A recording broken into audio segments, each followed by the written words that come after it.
Hello, Martin. How lovely to see you. Great. How are you? Do you want to sit in the front? Yeah, very happy. Yeah, hop in. Thank you very much for driving us about, Martin. Not at all.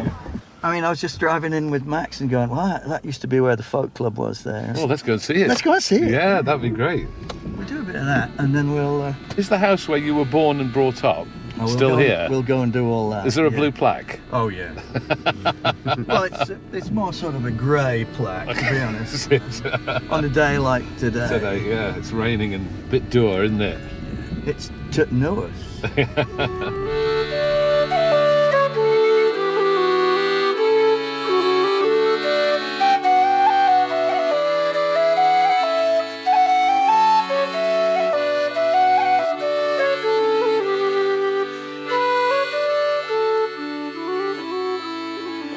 We're in a quiet, unassuming cul-de-sac of semi-detached houses in Scunthorpe, the industrial town in North Lincolnshire, home to the UK's largest steel processing plant, butt of many a music hall joke and blocked by some internet search engines for having an obscene word in its name. But this very street is also the birthplace of today's Folk on Foot guest.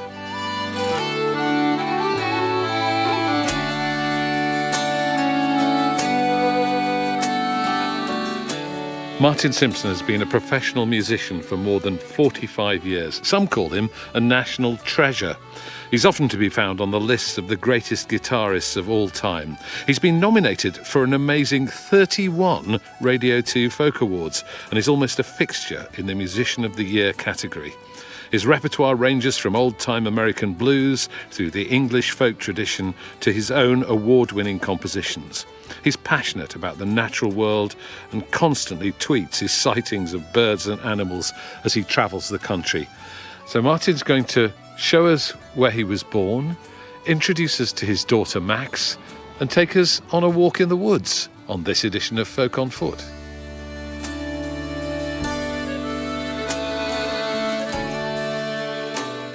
So we're at number 9 Worley Drive, Scunthorpe. Yeah, we are. There isn't a blue plaque or even a brown plaque over the door, but this is the scene of your childhood. This is where I grew up, yeah. And as you can see, it's cooling towers, and you can actually see the top of a blast furnace there at the end of the road. I like that. You started performing very young, didn't you? And when was your first gig? I was 14 when I got my first paid gig, but my first time I ever played in public was about 250 yards over there on the corner of East Common Lane. So we're going to walk round to the folk club where you did your first gig. Yeah. But where did you get your first guitar from? My uncle, Eric, and my brother Jeff bought it for me for Christmas. It came from John's Bargain Shop. It cost £8. And what sort of guitar was it? It was an Antoria, which was, I think it was made in the Czech Republic or somewhere like that. And did your mum and dad encourage you in music? In a word. Keep that racket down. No, they didn't. My dad was a singer, he loved music, but it wasn't his thing to encourage, really. What sort of singing did he do? Oh, he was a light opera singer. He was very, very good. Gilbert and Sullivan? Lots of that. I've got some photographs at home of him in costume for 1930s productions, I mean, he was the Red Shadow in the Desert Song and things like that, and he was the romantic lead in Lilac Time and all these very of-their-time musicals. Was he quite an old dad when he was born? Yeah. Well, he was born in 1899, of course. Yeah, he fought in the First World War. I mean, on all my gigs, I say, my father was born in 1899. And I usually qualify it because otherwise you get... We start doing the sums now, we try and work out. This woman in the audience said, he wasn't. Well, yeah, he was. Yeah, he really was. So how old was he when you were born then? 54. Right. You've written a song about your dad, Never Any Good. Yeah. Which is an incredibly moving song to listen to. Every time I hear it, I feel moved. But it seems, in a way, critical of your dad. Is that through your mum's eyes or through your eyes? Yeah, it's not my eyes, really. I mean, what made me write that song was a conversation with my middle brother. They're my stepbrothers, my older brothers, and we're having this conversation on the phone. He lives in France. And he said, I've never actually had a hobby that I didn't make a profit from. And my mind said, well, that's not exactly a hobby, actually, is it really? If you want to look at it in that sense. And then he said, I mean, I know why that is. Of course, it's because of, your dad. I mean, he was never any good with money, was he? And I felt a rage, actually, overcome me. I just thought, what an extraordinarily foolish statement to make in terms of, the relationship that they had, the fact that in the early 50s, my father would take on a woman who was effectively homeless with 2 small children, no, nothing to do with him, and he married her and adopted them and brought them up. So that's what happened. Your mum came to the door, effectively. Yeah, according to the song. To rent a room. Right. And so I actually have the book that I wrote the lyrics in, and I just put the phone down and started to write. And it's a very violent set of movements across the page, And it took me a very short time to write that song. And it's a song it's probably my most lauded song, I think, really. Well, for obvious reasons, because it's from the heart and it expresses the love for the positive things that your father gave you. Which were enormous. Which absolutely enormous. My love of songs, my love of nature, they come from him. Well, you were never any good with money. Couldn't even hold a job. Not steady enough for the office. Not hard enough for the hard. You would rather be riding your Norton, going fishing with your split cane rod. You were never any good with money. You couldn't even hold a job. When your grammar school days were over, it was 1917, and you did the right and proper thing. You were just 18. You were never mentioned in dispatches. You never mentioned what you did or saw. You were just another keen young man in the mud and stink of war. You were never any good with money. Couldn't even hold a job. Not steady enough for the office. Not hard enough for the hard. You'd rather be singing the Pirate King or fishing with your split cane rod. You were never any good with money. Couldn't even hold a job. And you came home from the Great War with the pips of a captain's rank and a German officer's Luger and no money in the bank. Your family sent you down the coal mine to learn to be captain there, but you didn't stand it very long. You needed the light in the air. You were never any good with money. Couldn't even hold a job. Not steady enough for the office. Not hard enough for the hard. You'd rather be watching the fulmars fly or fishing with your split cane rod. You were never any good with money. You couldn't even hold a job. When the Second War came along, you knew what should be done. You would re-enlist to teach young men the booby trap and the gun, and then they sent you home to Yorkshire with a crew and a Lewis gun, so you could save your seaside town from the bombers of the Hun. You were never any good with money. Couldn't even hold a job. Not steady enough for the office. Not hard enough for the hard. You'd rather be finding the nightjar's nest or fishing with your split cane rod. You were never any good with money. Couldn't even hold a job. When my mother came to your door with a baby in her arms and her big hurt boy just 9 years old, trying to keep her from harm. If you had been a practical man, then you would have been forewarned. You would have seen that it never would work, and I would have never been born. I really spent a lot of my life wrestling with other people's negativity. But my dad really didn't have negativity. Was your mum negative about him, though? Because you quote her in it as saying he was a selfish man and you were his selfish son. Yeah, she was very... That sounds harsh. She was very bitter. Hers was not a happy life. There was no proper work in your seaside town, so we moved here looking for a job. You were a storeman at the power station just before I came along, and Nobody talked about how you quit, but I know that's what you did. My mother said you were a selfish man, and I was your selfish kid. You were never any good with money, couldn't even hold a job, not steady enough for the office, not hard enough for the hard, and your Norton, it was soon gone, along with your split cane rod. You were never any good with money, you couldn't even hold a job. You showed me eye bright in the hedgerow, speed well and traveller's joy. You showed me how to use my eyes when I was just a boy, and you taught me how to love a song and all you knew of nature's ways. These are the greatest gifts I've ever known, and I use them every day. You were never any good with money, couldn't even hold a job, not steady enough for the office, not hard enough for the hard. You'd rather be riding your North or going fishing with your split cane rod. You were never any good with money, you couldn't even hold a job. Let's keep walking on to the folk club. Sure. So there you are, you've got your £8 guitar. My £8 guitar. And it was 1965, so the folk scene was kicking off, and Scunthorpe had one of the best folk clubs in the country, just round the corner here. And were you able to go in because you were underage, weren't you? Was it in a pub? No, it was in a hall called the Good Companions Hut, which was a Nissan hut, Right. and a wartime leftover.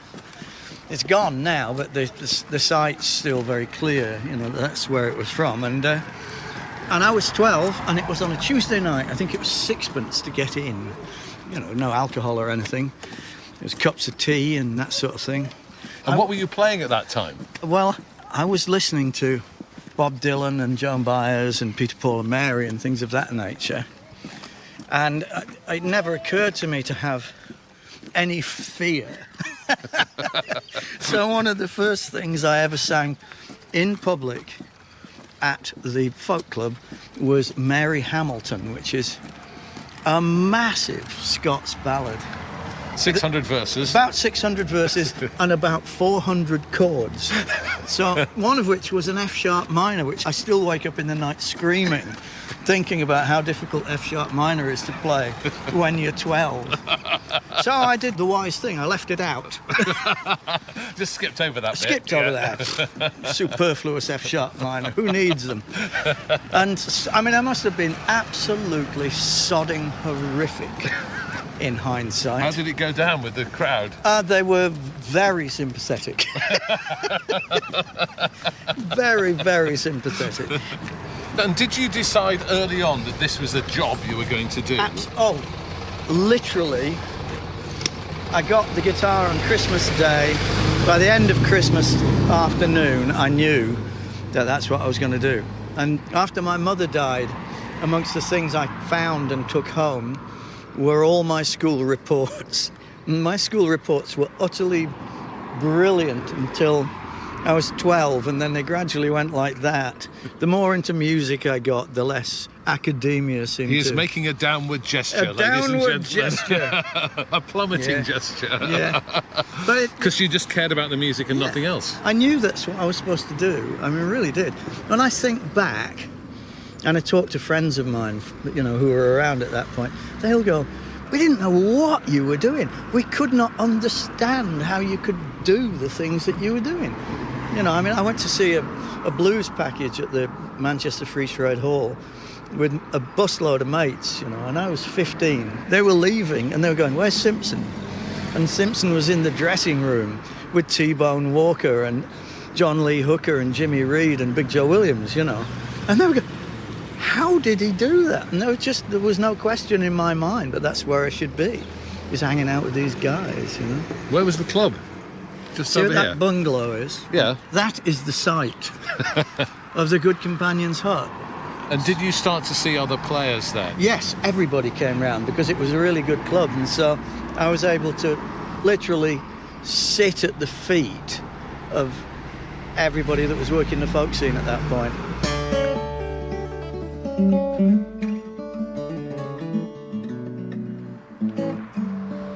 look, Wally Drive. Wally Drive. We're right by the sign to Wally Drive. So Good, does isn't it feel good? Yes, it does. It's strange. It's strange. It's sort of. It's not a happy place, but it's a good place, you know.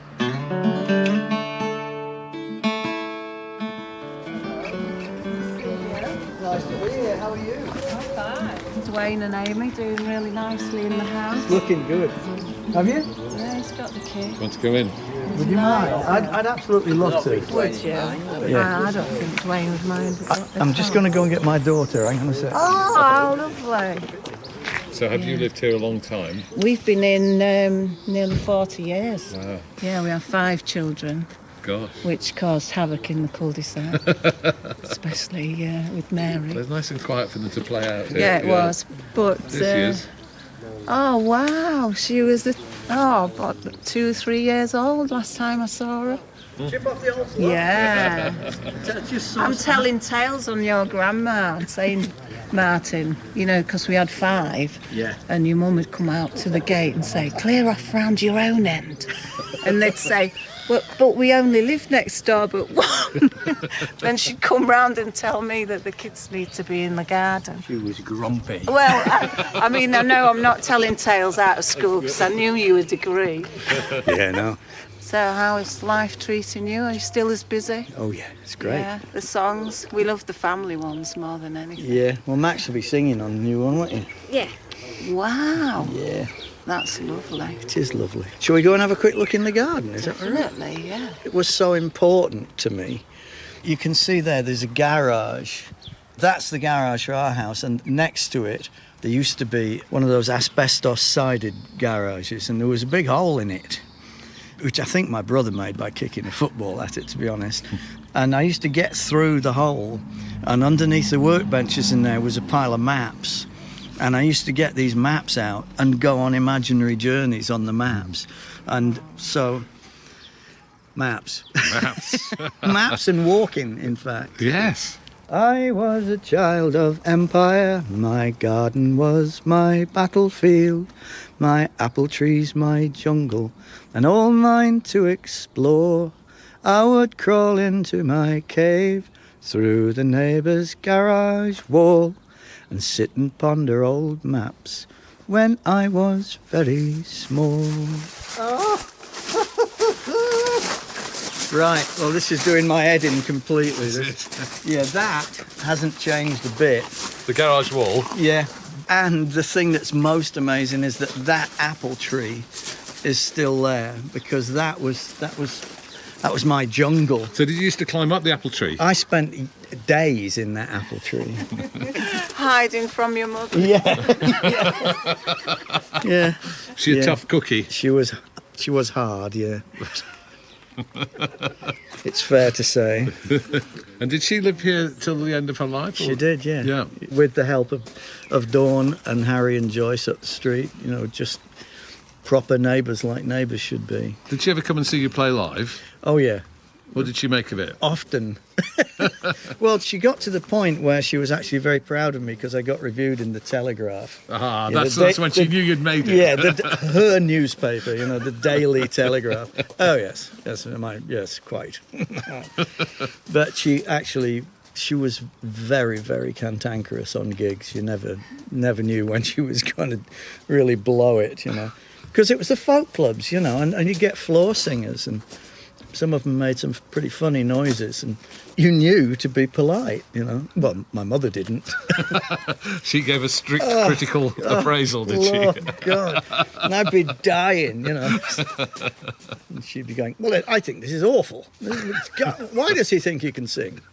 That kind of thing. Oh, God. Get me out of here. Underneath the dusty workbench, I would follow paths through woodland. I'd trek along the riverside and ford the shallow stream. And when I had grown tired, I would fold the maps back carefully, so no one else could follow to the places I had been. Amazing. And that was right here. Right here. That's fantastic, Martin. Thank you. Yeah. Pleasure. How funny. So how did that feel, Martin, going back into your old garden? It was staggering. Dawn's husband said, did I want to see inside the house? And I had said, I said, well, no, it's okay. And he said, well, just come into the front room for a bit. And he said, I don't know how you feel about this, but a friend of mine is a medium. And I said, well, didn't say anything, it's just, okay. She's been here a few times and she always feels somebody is there. And she said the first time it was an old lady. And the old lady didn't say much, but the second time, she said, I was sitting there and on the sofa, I could feel an old lady and an old gentleman. And the gentleman spoke to me and said, tell Jeff that I loved them all equally and the same. Now, my elder brother's called Jeff. Wow. And there is absolutely no way on God's earth that woman knew anything about my father and my mother's relationship or the fact that the elder brother was called Jeff. That's extraordinary, isn't it? Yeah. It's really extraordinary. I don't know how to feel about that at all. It's amazing. I'm going to tell Jeff. And you're quite right, that's exactly the right response. I have to tell Jeff. Yeah. That, oh my God, that is Outwood Junior Academy. No, it's not. It's Brumby Juniors, where I went. It didn't look anything like that. It's now a modern brick-built block, isn't it? Oh God. We are now heading south, east out of Scunthorpe on the A18. As you can see, it's very beautiful. Wicks, Aldi, any part, car, van or truck, open to the public. It's funny to be here, right? But we are now getting in sight of the steelworks. We can see the chimneys now, can't we? Yeah, a lot of steam. At least it's white. Yes. It used to be yellow when I was a kid. But the blast, now you can see the blast furnaces in front of us. Those and cooling towers as well, just beyond cooling towers and blast furnaces. There we go. Those are the queens, those blast furnaces. All the time when I was a kid at night, the town would be lit up, because this is the highest part of the town, it would be lit up by the slag tipping. So all of a sudden the whole of the sky would go whoosh, go red. And it was very impressive. Crimson skies at dead of night is a quote from a song. Aha. Well, I just thought I'd throw that one in. And it's a big complex, this, isn't it? I mean, we've been driving past it for some time and it's still going on. It's huge. I must say, there's something magnificent about it to me. I agree. Industrial entirely. architecture and the power of manufacturing industry in this way. The proper word is awesome, actually. It's jaw-dropping in its scale and its power and its production, It's still here. I thought what we might do is drive out of town up towards my old bug hunting and nest chasing and... Oh, that sounds good, because I have to remind you that this is called folk on foot. I know, I realise not that. Folk in the car. Yeah, folk in the car. Even on a wet day, we have to get out and go for a walk, it's kind of cool. No, we're definitely going to do that. I mean, it kind of makes me feel slightly weird being here, because I spent days and days and days and days here. With other kids or on your own? Not that often with other kids, occasionally. With my dad I'd come a lot. It's an estate, is it? It's an estate, yeah, it's a shooting. Because we should say we're now out in a rural area, really. There's a ploughed field on the right and a woodland on the left. Yeah, these are Twigmore Woods. We are taking our life in our hands, and we're going to go down and see if what used to be here is still here. Wow. When I was a kid. How long is it since you've been back here? It's got to be 35 years ago, probably really? More, I think. Yeah. Underneath the dusty workbench, I would follow paths through woodland, I'd trek along the riverside and ford the shallow stream. And when I had grown tired, I would fold the maps back carefully, so no one else could follow to the places I had been. We are here. Got you. I love the fact that field there is called Sweeting Thorns. That's nice. Beautiful. So we can hear the motorway over to our right, and then on the left there's a dark, dense forest, and you can hear the birdsong in Yeah. there, can't you? That dark, tall pine wood there, that's really reminiscent of my youth, that. Well, that looks like the wood from The Wind in the Willows It to is me. exactly great dark wood. Yeah. It actually, remarkably, hasn't changed. So what would you do on a typical day when you came down here as a kid on your bike? Well, because I spent so much time here, I'd found out, for instance, where the gamekeeper had his gin traps, you know. And that was to protect the birds ready to for the protect shooting. the pheasants so they could shoot them. It's all very logical. I'd go and see if I could get there before he did and see what was being caught. And rescue them?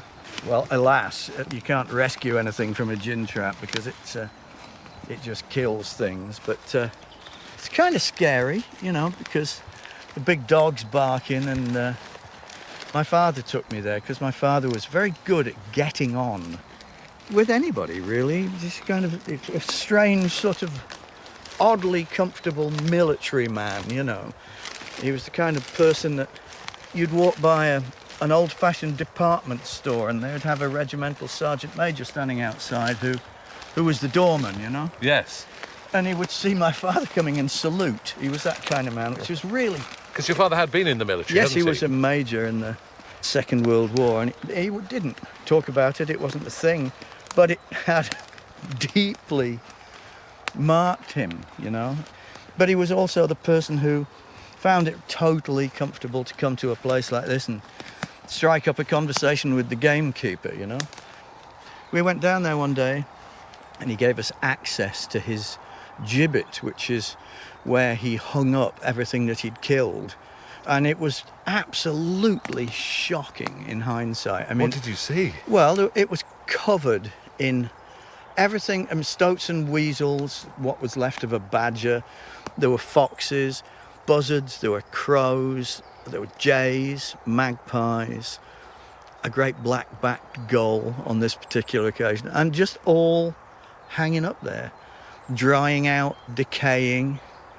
And I was just fascinated because I was I would collect bits of things, you know. Well, like skeletons and yeah, things like absolutely. So my father said, well, can we take some of this? And we ended up with a bag full of carcasses, you know. What did you do with them? Well, are you ready? I hope nobody's listening to this at tea time. I took them home and I said, shall I boil these? And my father said, yes. So I put all these skulls, heads, which were covered in dried skin and bits of flesh and what have you, in a pan on the stove in the kitchen. Now, I went to do my homework, and my father was in the kitchen cutting bread for tea with this pan, but he had no sense of smell. And I heard my mother's car come into the driveway, and then I heard the engine stop, and you know, I could see her, like, in my mind's eye, walking around the side of the house. She opened the kitchen door. There's just this dreadful gagging noise as she hit horrible the smell. green steam that was coming off this pan. We were not popular. But it's interesting about whether that shaped your view of the natural world. I mean, whether you understood from a very young age that it's a very cruel, very harsh place. Absolutely, no. It was shocking to me. It was, and I became very familiar with that aspect of it. The fact that it was this place where people thought it was all right to kill things so they could kill things. Right. And it's never, you know, it's never left me. But also, I think when you're younger, there were such different times, you know. There was a part of me that was so close to that whole idea of if it moves, shoot it, you know. So you could have gone that way? Yeah, I had friends who did. My father was a very kind man. He thought, for instance, that the shotgun was the devil's work. He said, if you can't kill something with a rifle, you shouldn't be shooting at it. Because it just sprays the... Yeah, well, it's just like you know. Shot everywhere. Yeah, and it doesn't necessarily kill cleanly and arguably doesn't require as much skill. Whereas if you're looking at a hare's ears 200 yards away down the barrel of a 2.2 rifle and you know exactly where to shoot, you know, he thought that was all right. So have you ever been shooting? Not No. And you wouldn't want to? shooting. Now I would hate it with a passion. Yeah. Then I was interested in it. I went beating one time, you know, when I was a kid, because it's one of the things you did in North Lincolnshire. If you went out into the countryside, you wanted to earn some money, you went beating for a shoot, you know. I want to ask you to sing Toy Soldiers for us. Well, I can do that. It's a song about just this very thing, isn't it? Well, it is, yeah. I wrote it after driving down a Roman road, not this one, down the Fossway, in fact. The local one here is Ermine Street, you know. By the side of the road, hundreds and hundreds of dead pheasants. The Romans built this road I'm on, straight and true, and brought for sport these jeweled birds like scattered beads along the verge, all smashed by cars. Inside the wood, the jay she flies, shy forester of worth, and carries acorns far and wide to bury in the earth. Dusty pink and grey and white, blue-spangled livery. The keeper blasts her from the air and nails her to a tree. The gibbet is a cruel show, gamekeeper's Calvary. Eyeless sockets, grinning corpses rotting needlessly. Stoat and weasel, crow and buzzard hanging in the air. Judged, condemned and murdered for the crime of being there. Along the ride the corn grows high, rank nettles choke the earth. Rusting wire, twisted cages mark the place of birth of 30 million toy soldiers, raised just to die, raised to be broken the moment they fly. Oh, I dreamed I saw them, pushed in their thousands, bloody the river as she flows by. The Romans built this road I'm on, straight and true, and brought for sport these jeweled birds like scattered beads along the verge, all smashed by cars. Very powerful stuff, Martin. Is it true the Romans imported the pheasants? They were the first lot that brought them in. Right. And then again, I think later on, they were again imported. So that's a very conservative figure, 30 million. It's more like 40 million pheasants. It's a gigantic biomass of birds that really shouldn't be here, you know. And they're just here for sport. And most of them, that's the thing that really gets me, most of them, they're not eaten, you know, after they're shot, just thrown away. It's really a shocking waste of everything, really. And they do a massive amount of damage to reptiles and things like that, because they pretty much eat anything, you know. Shall we walk back through the forest? Yeah. Max has seen a deer, look. Deer with antlers. Brilliant. I love that. That's interesting. That's an owl pellet there. Yes. One of the things that I really, really liked about coming down here was that I knew a tree where the owls roosted. And at the bottom of the tree, there were owl pellets. And so you could take them home and open them up. And find out what the owl had been eating. And find out what the owl had been eating, yeah. Mice and things like that. Mice and shrews and voles. Yeah. Good stuff. So I think you were a whiz in the biology class at school, weren't you? I was officer in charge of the nature table, me. I can imagine. I loved it, and I still do. Yeah. So do you still go out in the woods and look for remains and... Yeah, oh yeah, we have some wonderful bits and bobs at home, like the skull of a guillemot and things like that Max found on the beach. And the thing about all of this is that wherever you look, there'll be something of interest, you know. Yes. Even though this is far from, natural woodland, there's still a lot going on. And the edges of this place, that's why I like the edges of woodland, because that's where things really start to happen. Well, should we try and cut through here? Let's do that. Let's walk get through across here. to the edge. See what happens. Have I seen the same deer 3 times or 3 more deer? Oh, in here? wow, in here. No, it'll be 3 more deer. Wow. And now I have a cold nose. Yeah, you will. What can you see, Martin? Do you see a hare? There's a hare just run out across this clearing here. That's wonderful. It's great. I didn't expect to see hares here. Shall we just walk up to that sloe blossom? Yes, up there? definitely.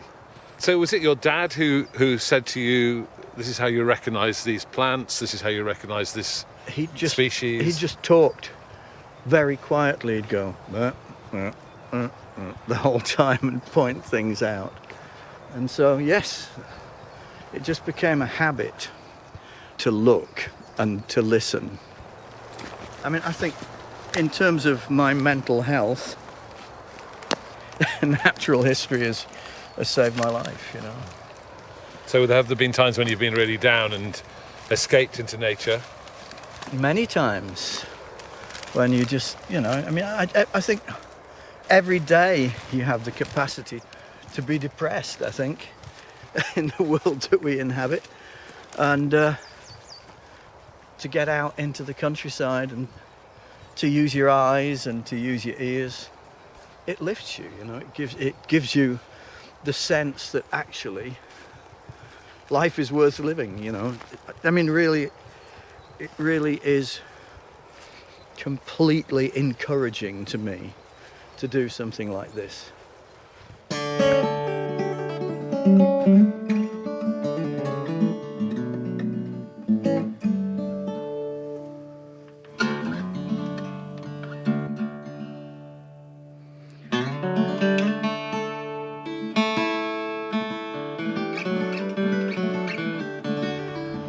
So Martin, you've brought us to Brigg now, just a bit east of Scunthorpe. Very kind of you, thank you. Musically, this is an incredibly historic place, isn't it? Very important place in the history of folk song collection. In 1905, Percy Grainger, who was an Australian classical composer, pianist, he came here because, like a lot of classical musicians at the time, he was looking for the inspiration, the melodic inspiration that could be found in traditional music. And he came here and he organised a song competition in 1905. And the man who won the song competition was Joseph Taylor of Saxby All Saints, who really turned out to be one of the greatest English traditional singers. A man who, arguably, some of the traditional singers were very plain, very unadorned. He was a real performer. If you listen to his recording of Creeping Jane, he sings the last note an octave above where it should be. It's very theatrical, But he had a great repertoire, a great voice. And you say if you listen to it, that means there must have been recordings made. In 1908, Percy Grainger came back with his wax cylinder recording machine, which they say is in Cecil Sharp House now. I'm not sure if it's the same one, but certainly the same kind of thing. And he recorded a number of singers, but particularly Joseph Taylor. And they were released on wax cylinder, commercially released under the title of Genuine Peasant Folk Song.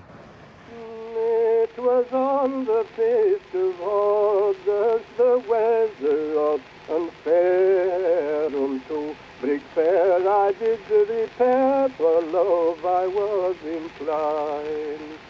I got up with the lark in the morning, with me heart full of glee, expecting there to meet my dear, long time I'd wish to see. So we're going into the Brigg Heritage Centre now, where they've very kindly given us permission to use a room upstairs for Martin to sing one of the songs that was originally recorded here in the early part of the 20th century. Wow. What have we got here? Bronze Age raft. It's 2,900 years old. Discovered just half a mile away along the river, buried 12 feet deep. Found in the 1880s and then eventually excavated properly in 1974, and it's been on display here for the last 7 or 8 It's huge, isn't it? How big is it? Well, in actual fact, what you're seeing there is only about 2/3. Add about 50% again, and that's the true size of it. And would that have But been about used for 15 transporting metres. goods or people? Or? So the whole area around us would have been flooded 3,000 years ago. There'd have been little pockets of land scattered around, one over there, and this would have acted as a sort of a kind of ferry to take animals, crops, people between these little pockets of land amidst the wetlands. That's fascinating. Thank you very much for showing it to us. So, Martin, you're going to sing Creeping Jane, which I'm going is to sing Creeping Jane. one of Joseph Taylor's songs that Yes. were collected by Percy Granger. Yeah. Tell us about what the song's about. It's about an underdog racehorse in a horse race. Actually, there's quite a number of stories about horses like this, but this is it's a very personal kind of feel to it. You know, at the end of the song, Creeping Jane has died, and whoever is singing the song has this sentimental desire that she should be buried respectfully rather than sent to the knacker's yard and fed to the hounds. And I think it's a lovely tune, and it just has some very bonny images in it too. So, Creeping Jane from Joseph Taylor.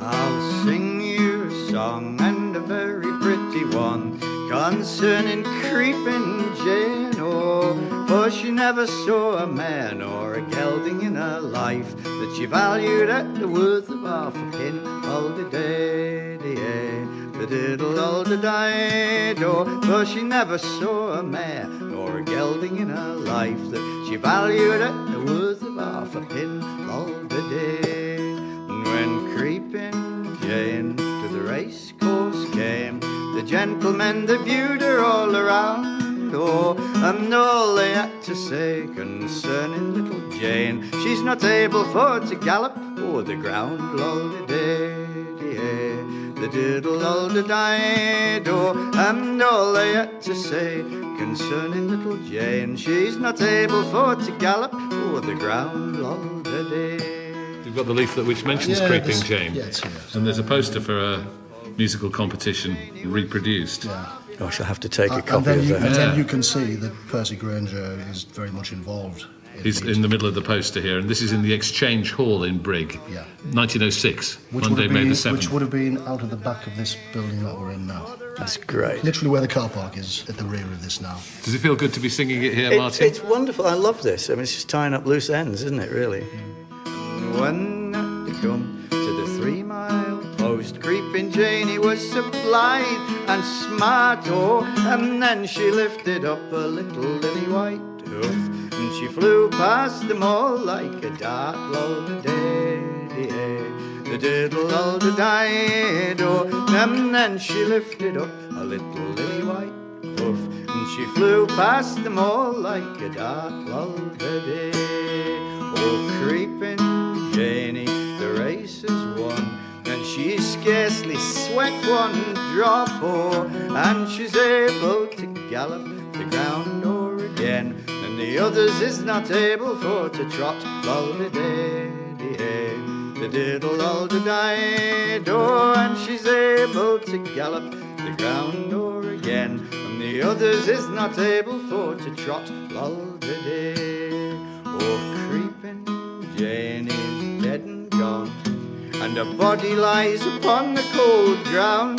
Oh, I'll go down to the master on favour for to beg, but to keep a little body from the hounds. All the day, the diddle, all the day, oh, I'll go down to the master on favour for to beg, but to keep a little body from the hounds. All the day.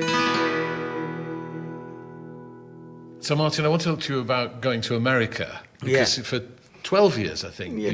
But you went to the States. that- What yeah. took you there in the first place? The fact that I could, I was involved, deeply involved with an American woman, and meant I could go and live there, which was incredibly exciting because American music had just been such a huge part of my life. My mother really loved Paul Robeson, and so I used to listen to Sometimes I Feel Like a Motherless Child when I was 3, and I loved it. I absolutely loved the melancholy of it, and I wanted to make people feel like that. I wanted to make people cry for a living very early on, I think. So the blues were in your bloodstream right from an early age? Yeah, it was. Both my brothers collected jazz and blues and rock and roll, and I heard that music, and the vitality of it really overwhelmed me, and I thought, this is it. So when you went to America, did you go in search of the great blues performers? I didn't have to. It was an extraordinary thing. I was basically so lucky. Within a very short time of me moving there, I was working with heroes and people that I could not imagine I would ever meet or have any connection to at all. What sort of people? Well, Jackson Browne and Steve Miller and people like that. And then on the blues scene, all of a sudden I'm standing next to legendary blues musicians. My first solo gig in Memphis, Tennessee, this guy came up to me and said, "Man, we loved that. Would you come and play with our band?" And I said, "Who's the band?" And he said, "It's Henry Gray and the Cats." And I said, "Sorry, tell me about Henry." He said, "It was Howling Wolf's piano player." I went, yeah, I'll come and play with the band. And for about 12 years, I played with him whenever I could. And it was a total treat. What sort of character was he? Very interesting. Henry's still going. He's in his early 90s. He worked with everybody. He worked with Muddy Waters, Elmore James, Sonny Boy Williamson, Little Walter, all these incredible people. But you've written a song about him. Yeah, I did a live record with him in Lafayette, Louisiana. Just before we went on stage, Henry said he'd left his camera in the car in the parking lot.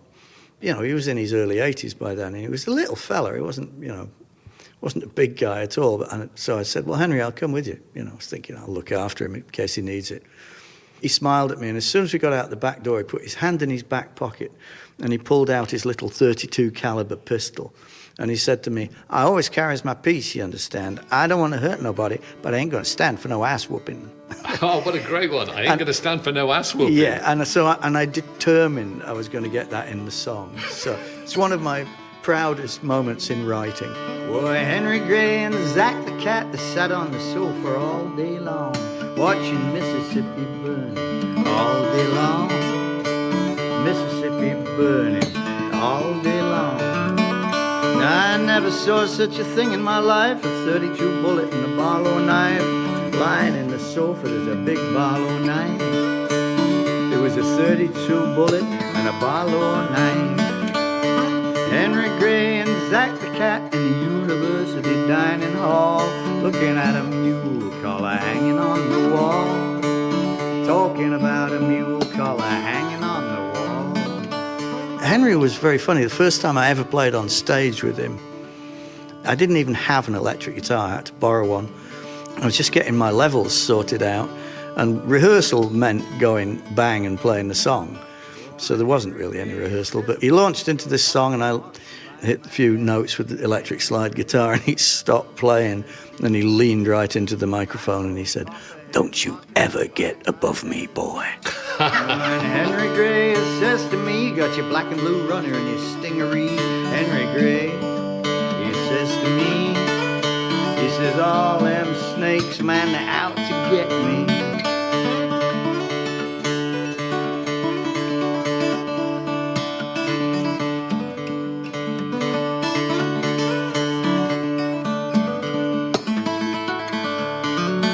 Henry come from Canada, Louisiana, and he fought for his country in a foreign land, and he come back home.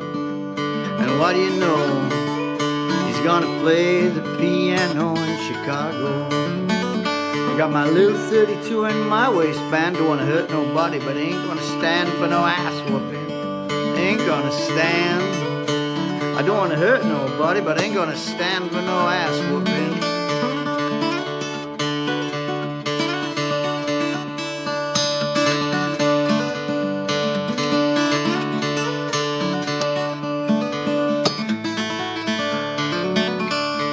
Henry Gray and Zack the cat sat on the sofa all day long, watching Mississippi burning all day long, watching Mississippi burning all day long. Can I congratulate you on getting that phrase into the song so perfectly? It's absolutely fantastic. It was good fun to write. Martin, we talked a lot about your dad, but I wanted to talk to you about another father figure in your life, your father-in-law, Roy Bailey, Yeah. famous folk singer, sociologist. And in fact, the last time I think we spoke was when we were doing an obituary of him for Radio 4. He That's died exactly right. recently. And he obviously played an important part in your life, and you appeared on stage with him quite often, didn't you? Many times, yeah. What was that like? It was great. It was fantastic.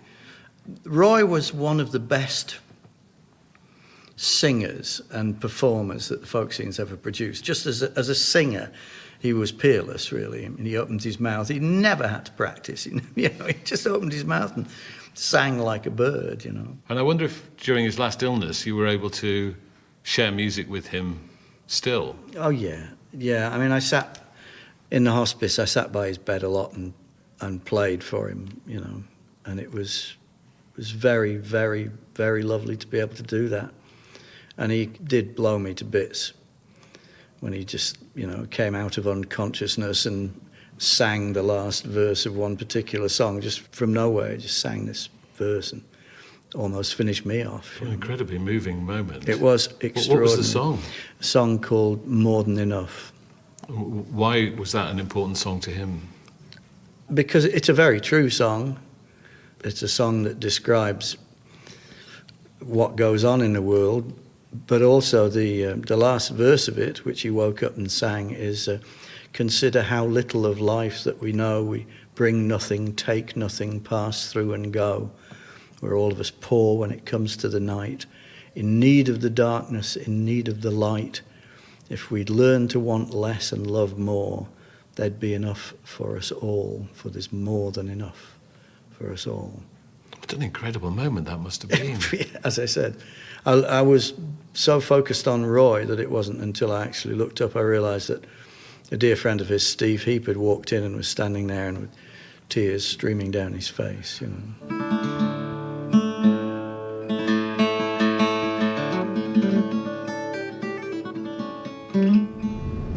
Well, it's been quite a day, Martin. It's been a hell of a day. I think we've